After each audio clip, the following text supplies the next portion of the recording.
ወደ ምኩራብ ማለት ነው። እንደምታውቁት የመጀመሪያው ዘወረደ፣ ሁለተኛው ሰንበት ደግሞ ቅድስት፣ ሶስተኛው ምኩራብ ይባላል ማለት ነው። እንግዲህ በዚህ ጾም ውስጥ ሶስት አርስተ ኃጣው ወይም የኃጢአት ራሶች ትላልቅ ኃጢአቶች የሚባሉ የተደመሰሱበት ነው። እንግዲህ የኃጢአት ትንሽና ትልቅ የለውም። ነገር ግን ጌታችን አምላካችን መድኃኒታችን ኢየሱስ ክርስቶስ ድል ያደረጋቸው እነዚህ የኃጢአት ራሶች የሚባሉት እንግዲህ ራስ ታውቁታላችሁ መቼም የሁሉ ነገር መሰረቱ ራስ ነው። አንድ ሰው እጅ እግሩ ቢቆረጥ እንኳን የመኖር ቻንስ አለው፣ ይኖራል። ነገር ግን አንገቱ ከተቆረጠ ራሱ ከሄደ የለም በድን ነው የሚሆነው ማለት ነው። ስለዚህ የኃጢአት ራሶች የተባሉት እነዚህ ሶስት ኃጢአቶች የሌሎቹ ኃጢአቶች በሙሉ ራስ ነው ማለት ነው፣ ራስ ናቸው ማለት ነው። እነዚህም እንደምታውቁት ትዕቢት፣ ስስትና ፍቅረ ንዋይ ናቸው። እነዚህን ትዕቢት፣ ስስት፣ ፍቅረ ንዋይ ጌታችን አምላካችን መድኃኒታችን ኢየሱስ ክርስቶስ ለስም አጠራሩ ክብር ምስጋና ይግባውና 40 ቀን ከጾመ ከጸለየ በኋላ ተራበ ይለናል ማቴዎስ 4 ላይ፣ እንዲሁም በሉቃስ ወንጌል ምዕራፍ 4 ላይ እንደዚሁ ይነግረናል ማለት ነው። ይህን ቃል ስናየው እንግዲህ ሰው 40 ቀን ከጾመ ከጸለየ በኋላ አይደለም የሚራበው። እንደዚሁ ስናየው አንድ ሰው ቀን ሙሉ ሳይበላ ቢውል ይርበዋል። ጌታችን ኢየሱስ ክርስቶስ ግን 40 ቀንና 40 ሌሊት ከጾመ በኋላ ተራበ ነው የሚለው እና የሚደንቅ ነው እውነት ለመናገር። እና ይሄ ረሃቡ በሌላም ይተረጎማል። የጌታችን ኢየሱስ ክርስቶስ ረሃብ ተብሎ የተጠራው እዛ ጋር ረሃብ እንግዲህ ምግብ ለመፈለግ ሰውነቱ ወይም ሆዱ እንደሚጓጓው ሁሉ ጌታችን ኢየሱስ ክርስቶስም አዳምን ከነዘሩ ከ5500 ዘመን በኋላ ሊያወጣው መጓጓቱን የሚያሳይ ነው ተራበ ማለት እንጂ በተፈጥሮ አንድ ሰው ተራበ የሚባለው ክርስቶስ እንግዲህ ፍጹም ሰው ፍጹም አምላክ ነው። ሲራብ ሙሉ በሙሉ ነው የተራበው እና ግን ተራበ ሲባል አንድ ሰው ታዲያ እንዴት በ40ኛው ቀን በ40 ቀን 40 ሌሊት ከጾመ በኋላ ተራበ ይባላል የሚለው ስንመጣ እንደ ሰውኛው ስናየው የሚርበንኛ በአንድ ቀን ውስጥ ነው እና ስለዚህ ወይም ደግሞ አንድ ሰው ከቆየ እንኳን ቀን ሙሉ ቆይቶ ማታ ሊርበው ይችላል እና ያ ነው እንጂ ዝም ብሎ ሰው 40 ቀን ከቆየ በኋላ ተራበ ቢባል የሚሆን ነገር አይደለም። በእርግጥ የክርስቶስ ረሃብ ቅድም እንዳልነው አዳምን ለማዳን የነበረው ጉጉትን የሚያሳይ ነው ማለት ነው። ሰው ሲርበው ምግብ ለመብላት እንደሚጓጓው እንደሚፈልገው ሁሉ ክርስቶስም አዳምንና ልጆቹን ከዘላለም ሞት ከሲኦል ሊያድን መጓጓቱን የሚያሳይ ነው ማለት ነው። ይህን እንድትይዙልኝ ይፈልጋለሁ። ስለዚህ እነዚህ ሶስት አርስተ ኃጣው የሚባሉት ወይም የኃጢአት ራሶች የሚባሉት ቅድም ያልናቸው ትዕቢት፣ ስስትና ፍቅረ ንዋይ ናቸው። እነዚህ ትዕቢት፣ ስስት፣ ፍቅረ ንዋይ ዲያብሎስ በጾም ጊዜ ጌታችን በሚጾምበት ጊዜ ያመጣለት ሶስት ፈተናዎችን ነው እንግዲህ እና እኛም ስንጾም እነዚህ ፈተናዎች ሁል ጊዜ በህሊናችን እንደሚመላለሱ ዲያብሎስ በአካል እንኳን በክርስቶስ ጊዜ እንደተገለጠው ባይገለጥ እንኳን በህሊናችንና በሰዎች ላይ አድሮ እንድንበላ በምግብ ስስት እንግዲህ ለምግብ ነው ዋናነት። የሆነ ነገር ስንፈልግ ያው ላለ መስጠት የሆነ መስጠት ያለብን ነገር ላለ መስጠት ነው አይደለ ስስት የሚባለው። ተመልከቱ ምግብ ነው ዋና ሰሰተ የሚባለው አንድ ሰው በምግብ ዙሪያ ነው ለሆድ ወደ አፍ ለሚገባው ነገር ነው ሰሰተ የሚባለው። ወይም የሆነ ነገር አንድ ነገር ሰው ጠይቆት ያ ነገር ሳይሰጠው ሲቀር ስስታም ነው ሰሰተ አልሰጠውም ይባላል እያሉ አለመስጠት ማለት ነው። እና ስስት የተባለው በዋናነት እዚህ ጋር ጌታችን ኢየሱስ ክርስቶስ በዲያብሎስ ሲፈተን ምንድነው ያለው? ይሄንን ድንጋይ ዳቦ አድርግና አንተም ብላ እኔም ልብላ፣ ከራብህ ታስታግሳለህ፣ ራብህን ያስታግስልሃል እንካ ነው ያለው። ከዛ ክርስቶስ የመለሰለት ምንድነው? ሰው በእንጀራ ብቻ አይኖርም በእግዚአብሔር ቃልም ጭምር እንጂ ይላል። ይሄ ለኛም ትምህርት ነው። የክርስቶስ መልስ ለኛም ትምህርት ነው። የዲያብሎስ ፈተናዎች በሰዎች ላይ አድሮ በህሊናችንም አድሮ የሚፈታተነን ማለት ነው። ተመልከቱ። ከዛ እንደገና ሰው በእንጀራ ብቻ አይኖርም በእግዚአብሔር እንግዲህ ሰው ስለበላ ብቻ አይደለም ጤነኛ ሆኖ የሚኖረው የእግዚአብሔርም ቃል ያስፈልገዋል ማለት ነው። እንግዲህ አሁን ነጮቹን ስትመለከቱ ኢቭን አረቦቹን ብትመለከቱ የመብላት ጊዜያቸው ብዙ ነው። ነጮቹ ደግሞ በየቦታው በየመንገዱ ይሄ ማሽን አላቸው። ከማሽን የሚጠጣው አለ፣ የሚበላው ኬኩ ምኑ ብስኩቱ ሁሉ አለ። እንደኛ መሸብኝ ራበኝ ጠማኝ እያላችሁ ሰው ቤት አንኳኩታችሁ ለምናችሁ አለ የምትበሉት። ሳንቲም ካላችሁ እዛው እንትኑ ላይ ትበላላችሁ ማለት ነው። ባቡር ውስጥ አላቸው፣ በመኪናቸው ጭነው ይሄዳሉ፣ በእጃቸው ይዛሉ፣ በኪሳቸው ይዛሉ፣ በቦርሳቸው ይዛሉ፣ ከኋላ በጀርባቸው ባለ ቦርሳ ይዛሉ። ሴቶቹም ልክ እንደዛው ዳቦ ይዘው የሚሄዱ አሉ፣ የሚጠጣ ይዘው የሚሄዱ አሉ። እኛው እንደዚህ ስንማርም ስንሰራም ሀገር ቤት እንዲህ አልነበርንም። እነሱ በባስ ሲጓዙ ይበላሉ፣ በባቡር ሲጓዙ ይበላሉ። በቃ ተኝተውም ሲነሱ መብላት ነው። አያችሁ ሰው ለሆዱ ብቻ ነው ያደረው እና እግዚአብሔር ቃል የለም። በእግዚአብሔር ቃል የተራቡ ናቸው። መስማትም አይፈልጉም። አንዳንድ ሰው እኮ አውቆ የሚራብ አለ አይደል? አውቆ የሚራብ ማለት ነው የረሃብ አድባ የሚያደርግ እንጂ ለጾም አይደለም። እነሱ አሁን ቃል እግዚአብሔር መስማትም አይፈልጉም። እንዲያውም ስለ መንፈሳዊ ነገር ስትነግሯቸው ጭንቅላትሽ ያምሻል፣ ጭንቅላትህ ያምሃል ነው የሚሉት። እና ይሄ ሜንታል ኬዝ ያለበት ሰው ነው ቤተክርስቲያን መንፈሳዊ ነገር የሚለው ስብር የሚለው የሜንታል ኬዝ ያለበት ነው ብሎ የነሱን ኬዝ በሰዎች ላይ ጤነኛ በሆኑ ሰዎች ላይ ይጭናሉ ማለት ነው። እናንተ መንፈሳዊ ሆናችሁ ቀሚሳችሁን ለብሳችሁ ተስተካክላችሁ ቤተክርስቲያን ስትሄዱ እነሱ ጤነኛ ሳይሆኑ ጤነኛ አይደላችሁም ይላሉ ማለት ነው። እና ስለዚህ ተመልከቱ እነዚህ ሰዎች በመብላት የሚያምኑ ናቸው ማለት ነው። ነጮቹም አረቦቹም ቢሆኑ አረቦቹም በረመዳን ጊዜ ያው ታውቁታላችሁ እናንተም ማለት ነው። ቀን ጾሙ ዋሉ ተባለ፣ ሌሊት ግን ወተቱ፣ ምርጎ፣ ሩዙ፣ ምኑም ሁሉም ስጋውም አይቀርም በጠቅላላ ትርምስምስ ተደርጎ ይበላል። ከዛ በኋላ እንግዲህ እንኳን አንድ ቀን ሰው 3 ቀንም ሊቆይ ይችላል እኮ ችግር የለበትም። አንዴ ከጫነ ሆዱን ከሞላ ምን ችግር አለበት? የኛ ግን እንደዛ አይደለም። ስጋችንን እየጎሰምን ነው መሆን ያለበት። ለነገ ሪዘርቭ አስቀርተናል የምንበላው ወይም ደግሞ ነገ እንዳይርበኝ ብለን አይደለም ዛሬ የምንበላው። እኛ ለረሃባችን ማስታገሻ የምትሆን ከጥሉላት ምግባት የራቀች በየአይነቱም ከሆነ ዝም ብሎ መደርደር ሳይሆን ትንሽዬ ወጥ፣ ትንሽዬ እንጀራ፣ ሽሮም ከሆነች አንድ ሽሮ በየአይነቱ በምን አሁን ብዙ ነው ያው ታውቁታላችሁ። የኛም ችግር እኮ ነው ቀዩ፣ አልጫው፣ ቀይ ስሩ፣ ድንቹ ምኑ መብዛቱ አያስፈልግም። 2 አይነት በቂ ነው። በቃ አንድ አልጫ፣ አንድ ቀይ ወጥ በቃ ከዛ አንድ እንጀራ በቂ ነው እንጂ ዛሬ ስጋ ስለሌለ ብቻ ብለን ዝም ብለን ትርምስምስ አድርገን ጉሮሯችንን እንትን እስኪልን ድረስ መብላት ተገቢ አይደለም። ምንም ጾም የጾም ምግብ ቢሆንም ወይም በየአይነቱ ቢሆንም ሆዳችን እስኪጠግብ ቁንጣን እስኪዘን መብላት የለብንም። ገብቷችኋል? ነገ ጾም ነው ቆያለሁ እያልን ይሄ ከሆነ ሪዘርቭ እያስቀመጥን ነው። እግዚአብሔር የልባችንን ያውቃል። እንዳልጾምን ነው የሚቆጠረው። አስተውሉ። ትንሽ ብሉ። በቃ በተለይ ማታ ትንሽ መመገብ ነው የሚሻለው። እና ርቦን ብንሰግድ፣ ርቦን ብንጸልይ፣ ርቦን ሆዳችን ባዶ ብንሆን ወደ እግዚአብሔር ብንጮህ እግዚአብሔር ይሰማናል። በረሃባችን የሌሎቹን ራብ እናስታውሳለን። የክርስቶስን መራቡን እናስታውሳለን። ረሃብተኞች ወገኖቻችን በየቦታው የወደቁትን እናስታውሳለን። ሲጠማንም እነሱን እናስባለን። እነሱ ምግብ መጠጥ እንዲሰጣቸው እኛ እያየን ነው የምንራበው የምንጠማው። አጠገባችን ውሃ እያለ ነው የሚጠጣው፣ ጂሱ እያለ ነው የምንራበው የምንጠማው። ማንን እያሰብን? የክርስቶስን ረሃቡንና ጥሙን እያሰብን ማለት ነው። ስለዚህ ዲያብሎስ አንደኛ የፈተነው ምንድነው? ድንጋዩን ዳቦ አድርግ፣ ስስት ማለት ነው። ትዕቢት ምንድነው? የመጀመሪያው ከትዕቢት በፊት ምንድነው? ፍቅረ ነዋይ የሚባል የዓለምን መንግስታት በሙሉ አሳየው ይላል። ክብራቸውን ሁሉ አሳየው ይላል። ይሄ አሁን ጌጣጌጥ ማድረጉን ይሄ ብልጭ ድርግም የሚለው ነገር አሁን በተለይ እነዚህ ክሪስማስ ሲመጣማ በቃ አይጣል ነው። አሁን ከላይ ሆናችሁ አገር ቤት ስትሄዱ ከአገር ቤትም ስትመጡ በአውሮፕላን ከተማዎችን ስታዩ እንዴት ነው የሚያምሩ ከተማዎቹ፣ መንገዱ፣ የቦሌ አየር ማረፊያው ምናምን መብራቱ ድብልቅልቅ ብሎ ደስ ይላል አይደል? ያሸበረቀ ነው። ሆቴል ስትሄዱ ሆቴሉ ያሸበረቀ ነው። በምን እና በየቦታው ልክ የሀብታም ግቢም ስታዩ እንደዛ ነው ያሸበረ፣ ቤታቸውም እንደዛ ያሸበረ፣ ሶፋ ያሸበረቀ ነው። አንዳንድ ሰዎች ደግሞ አይታችሁ ከሆነ አንገታቸው ላይ ሰንሰለት፣ የወርቅ ሰንሰለት ያደርጋሉ። እጃቸው ላይ የወርቅ ሰዓት፣ የወርቅ ሰንሰለት ቅራቅም ቦና አይጠቅምም። ይሄ በሙሉ ምን ይባላል? የዓለም ክብራቸውንና ጌጣጌጥ ይባላል። መንፈሰ ትውዝፍት ይባላል። እነዚህ መግደላዊት ማርያምን ሲያሰቃያት የነበረ አንዱ ከሰባቱ አጋንንት አንዱ መንፈሰ ትውዝፍት ማለት የምንዝር ጌጥ ማድረግ። የምንዝር ጌጥ ማድረግ ማለት አንዲት ሴት ወንድን የምትስብበትን ነገር ማድረግ ነው ለዝሙት። ወንድ ደግሞ ሴትን የሚስብበትን ነገር ማድረግ ነው። ሽቶ ሊሆን ይችላል። ሴቷ ደግሞ እንደዚሁ በጣም ጠረኑ ከፍ ያለ ከርቀት ወንዶችን የሚስብ ሽቶ ሊሆን ይችላል። ወንዱም እንደዛ ጠረኑ ከርቀት ሴቶችን የሚስብ ሽቶ ሊርከፈከፍ ይችላል። የፀጉር አቆራረጡ፣ ያካሄዱ፣ ያለባበሱ በቃ ምን ልበላችሁ ይሄ የጌጥ መነጽር የሚደረግ አለ። ሴቶች ቅንድብ ይቀነደባሉ።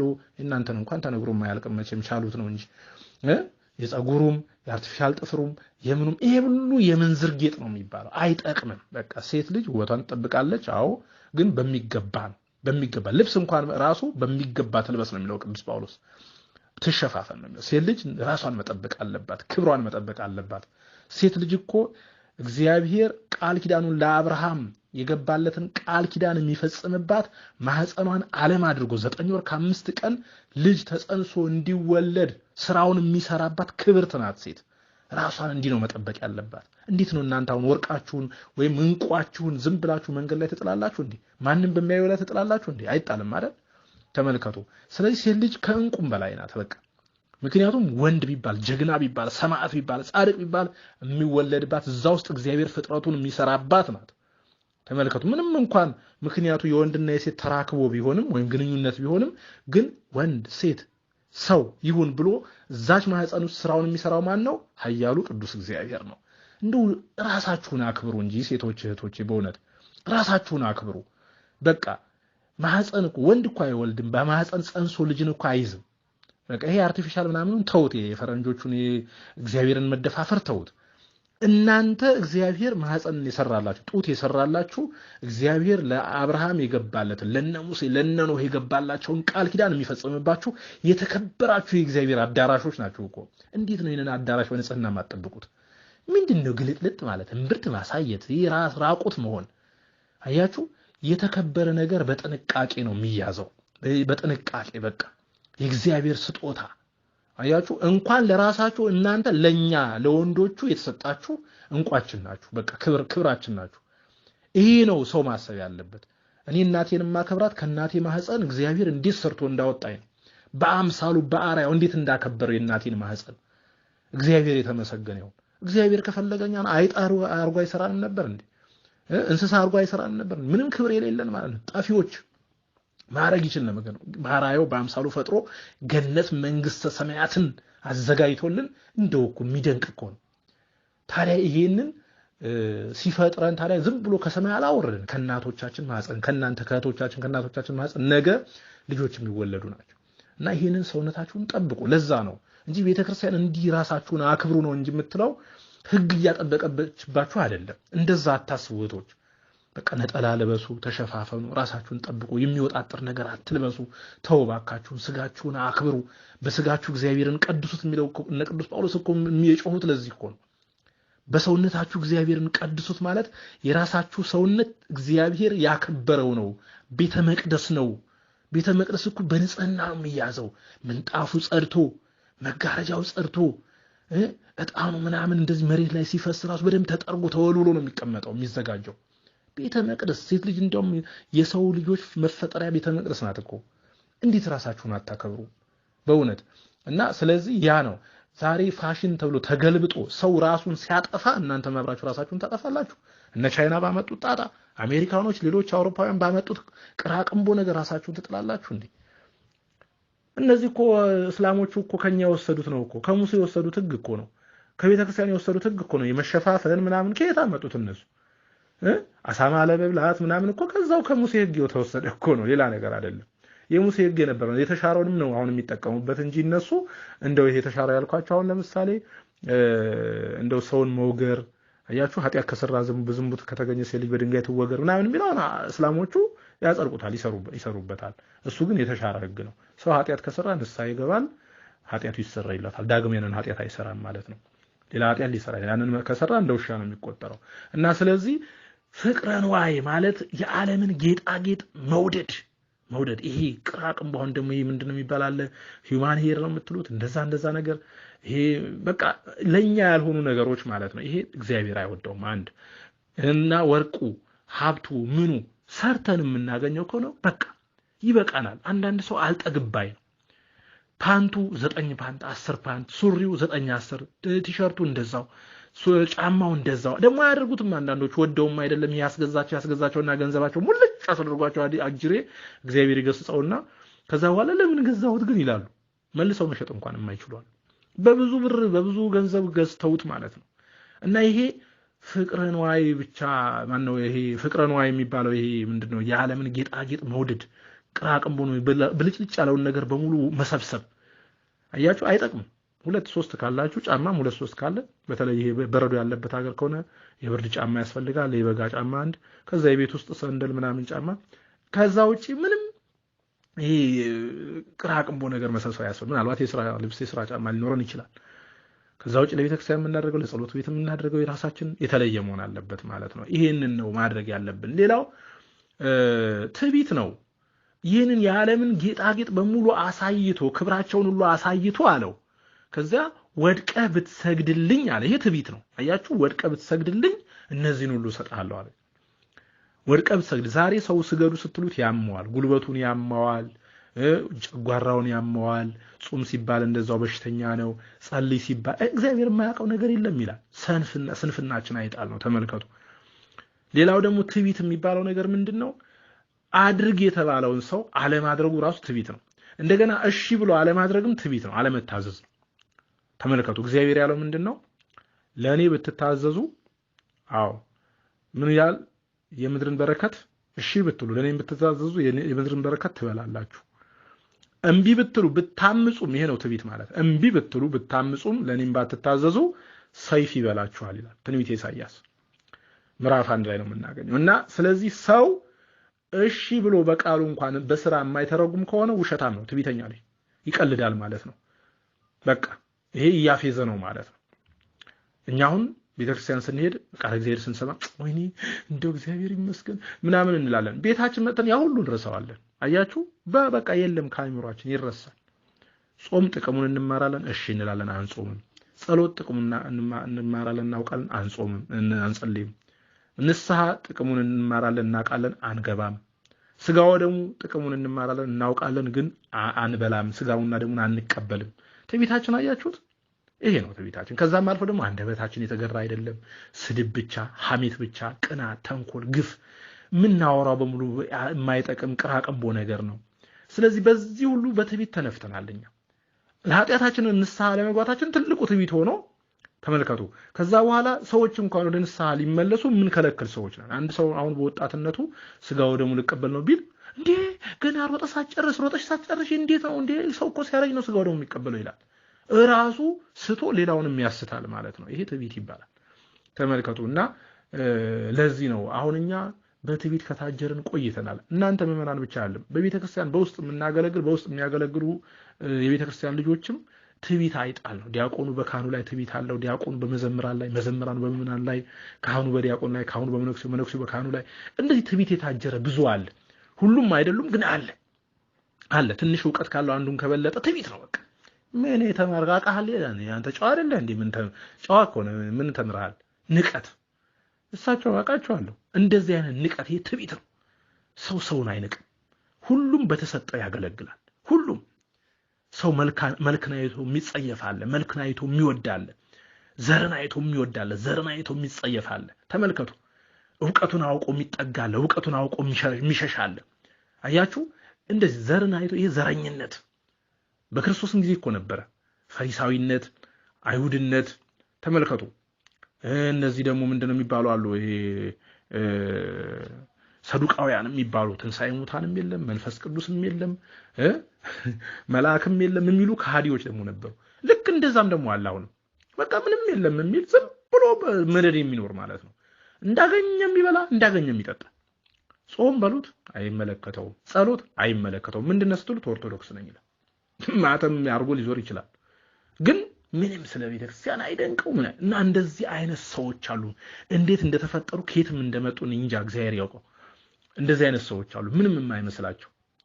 እና ይሄ ትዕቢት ነው፣ በእውነት ለመናገር ትዕቢት ነውና ትዕቢት፣ ስስት፣ ፍቅረ ነዋይ እነዚህን ክርስቶስ ድል ያደረገበት ጾም ነው። ይሄ አብይ ጾም ተብሎ ይባላል። አብይ ማለት ታላቅ ጾም ነው። ታላቅ ማለት እግዚአብሔር ኢየሱስ ክርስቶስ ስለጾመውና ከአጽዋማትም ረጅሙን ጊዜ የሚፈጅ ነው። ረጅሙን ሰዓት የሚፈጅ ነው። እንግዲህ 55 ቀን ነው የሚጾመው። ከ55ቱ ቀን ለምንድን ነው 15 ቀን የጨመረው? ክርስቶስ 40 ቀንና 40 ሌሊት ነው የጾመው። እኛ ለምን 55 ቀን እናደርጋለን? 15ቱ ቀን ቅዳሜና እሑድን ጨምረን ነው። 2 ወር ቅዳሜና እሑድ ስንደምር 16 ይሆናል። ትንሣኤ ዕለት አንቆጥርም፣ ምክንያቱም ቅዳሜና እሑድ ስለሆነ አይጾምም። ስለዚህ 15ቱን ቀን እንቀንሳቸዋል። ለምን? ጠዋት ስለሚበላ፣ ጠዋት በሰንበት ከሰዓት ስለማይቆይ ማለት ነው። ስለዚህ እነዛን በመቀነስ 40 ቀን ይሆናል ማለት ነው። የሥራ ቀናት 40ውን ቀን እንደዚሁ። አንዳንዶች የመጀመሪያውን ሳምንት ጾመ ሕርቃልና ሕማማትን በመቀነስ ከፊት ያለውን ሕማማት ሳምንቱን በመቀነስ ነው ይላሉ። ግን እነሱ ደግሞ እንዲያውም በዋናነት የሚጾሙባቸው የጾም ወቅቶች ናቸው፣ አይቀነሱም እነሱ። እና እነሱን እንቀንስ ካልን ደግሞ እንደዚሁ 14 ቀን ነው የሚሆነው። አንድ ሳምንት 7 ቀን ነው፣ አንድ ሳምንት 7 ቀን ነው፣ 2 ሳምንት 14 ቀን ነው የሚሆነው። እንደዛ ሊሆን ደግሞ አይችልም። እና እንዲያውም እሑድን ከቀነስን ከፊት ለፊት 13 ቀን ብቻ ነው የሚሆነው። ግን በትክክለኛው ከቆጠርንና ቅዳሜና እሑድን ከቆጠርን 1 ወር 8 ቅዳሜና እሁድ አሉት። 4 ቅዳሜ 4 እሁድ 2 ወር ሲሆን ደግሞ 16 ትንሳኤን ስናወጣ የትንሳኤን እሁድን ስናወጣት 15 ይሆናል። ከ55 15 ስንቀንስ 40 ቀን ይሆናል ማለት ነው። እነዚህንም ደግሞ እንደ ክርስቶስ አይደለም እኛ የምንጾመው፣ ምክንያቱም ክርስቶስ በአምላክነቱ ችሎታል። እነ ሙሴም ጾመዋል። እግዚአብሔር ሰው ለእግዚአብሔር ራሱን ሲለይ ይጾማል፣ ምንም ችግር የለም። በበረሃ የሚኖሩ አባቶቻችን እናቶቻችን እኮ ይጾሙታል 40ውን ቀን ምንም ሳይመገቡ። አንዳንዶቹ ቅጠል ብቻ እየተመገቡ የሚጾሙ አሉ። ያ ዓለምን ንቆ የወጣ የመነነ ሲሆን፣ እኛ በዓለም እየኖርን ስራ አለ፣ ሰውነታችን ይደክማል። ቤተክርስቲያናችን ስራ አሰርታለች። የቻለ እስከ 9 ሰዓት በደንብ የቻለ ደግሞ እስከ ማታ ቢቆይ ራቱን ብቻ ቢበላ የሚል፣ ያልቻለ ግን 6 ሰዓትም ቆይቶ ወይ 3 ሰዓት ድረስ ቆይቶ ወይ ከጥሉላት ግባት ብቻ ተለይቶ ቢጾሙ መልካም ነው በሚል ማለት ነው። እንግዲህ እግዚአብሔር አምላክ ሁላችንንም ጾማችንን በትክክል ከሚጾሙት ጋር ቆጥሮልን በመዋለ